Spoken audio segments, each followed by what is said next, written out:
Hey y'all, welcome to Freedom Makers. I'm Amanda, and today, oh my goodness, it smells like fall. This morning it was 51 degrees. Now I think it's about 80. It is lovely weather here in the Arklatex, and I'm very excited about that.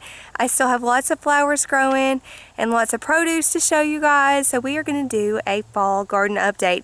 Yesterday we planted a bunch of new stuff, and it is just awesome, and I'm so excited. I love fall. It's my absolute favorite season, and I can't wait to get to showing it to you guys. So here we go. Here in the front we have plenty of marigolds, lots of different kinds. If you follow me on Instagram, as you should, you probably have seen at least one of these lovely bouquets. These are probably my favorite. The tomatoes are still doing fairly well. Here are some little guys that probably need to be picked in the morning. If I let them stay too long, the bugs get to them. But these are doing okay. The pear tomatoes at the end are almost done. None of my peppers did very well, so I mean, they're still kind of hanging on.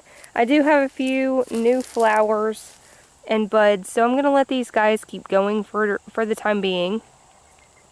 My pear tomatoes are almost finished, but still doing a little bit. They're producing a little, and I do still have flowers on my pear tomatoes, so who knows. I'll let them go as long as they're productive. On these two rows, I planted green beans, but in this little patch, nothing came up. I'm guessing something came out here and had a snack of beans after I did that, so, and then they missed one at the end. So we did replant pinto beans a few nights ago in these holes where there are things missing.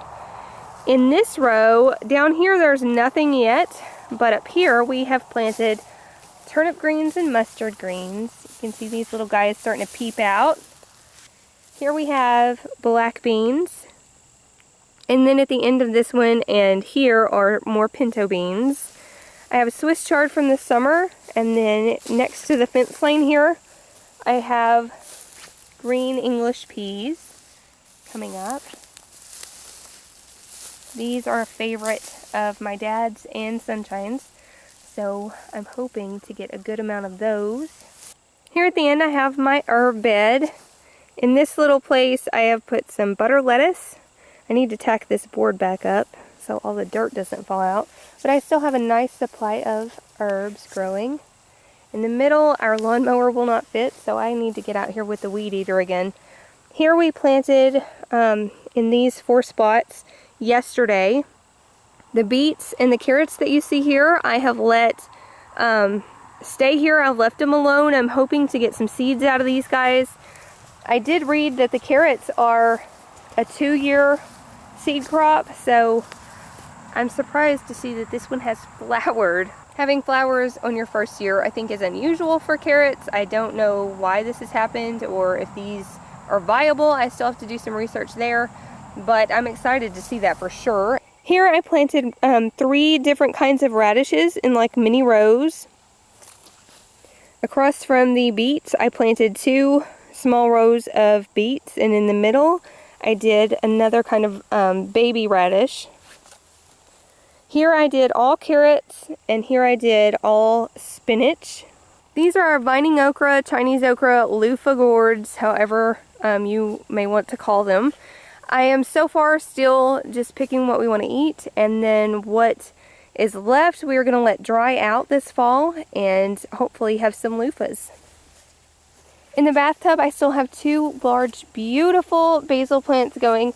I love to let these go to seed. I love seeing the flowers. They're beautiful, and later in the fall it will attract lots of pollinators. But here at the bottom you can see I still have plenty that I can pick from. So I do enjoy that, and I do like to prune them until the end of summer so that they do bush out instead of getting spindly. I'll list the link above if you guys are interested in learning how to prune your basil for maximum benefit. And then here, next to this, I did plant more butter lettuce.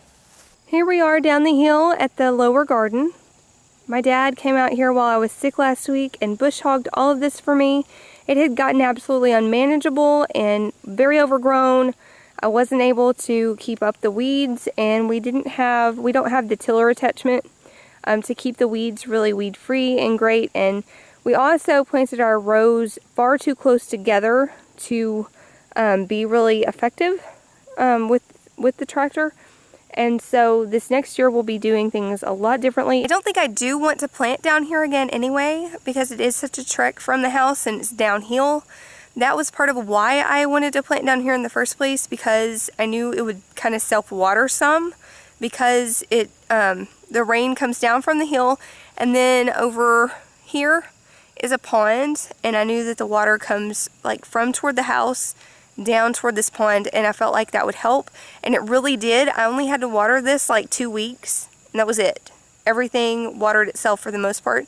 There's also underground water pretty high right here, and so I thought it would be a good solution. The problem is getting all the produce to the house with a toddler, and it was just more than I could manage. It's also really large, and I kind of overwhelmed myself. So we have lots of weeds. We didn't space properly, so I couldn't use the tractor properly, and it was just kind of a mess and more stressful than really it needed to be. So the Back to Eden garden up by the house is going to stay as is, and then next to the house we're also planning to put planter boxes in the fall. The way things are going in our just in the world in general, I really want to make sure that this autumn we are setting ourselves up so that in the spring we are ready just to hit the ground running. And if this becomes our form of food, if there aren't any other options in the future, I want it to be sustainable enough that we can do that with ease and just transition to that if it comes to that. I pray to God it doesn't, but you never know these days. I mean, things are pretty crazy. So we are putting more beds near the house so that I can just walk out the back door and get what we need for the day. So I hope you guys enjoyed today's garden update, the fall update. I'm very excited about this season and cannot wait until it gets really cold and crispy and I have to pull out some sweaters. It's going to be lovely. So thank you guys so much for stopping by. I'll catch you next time. Bye!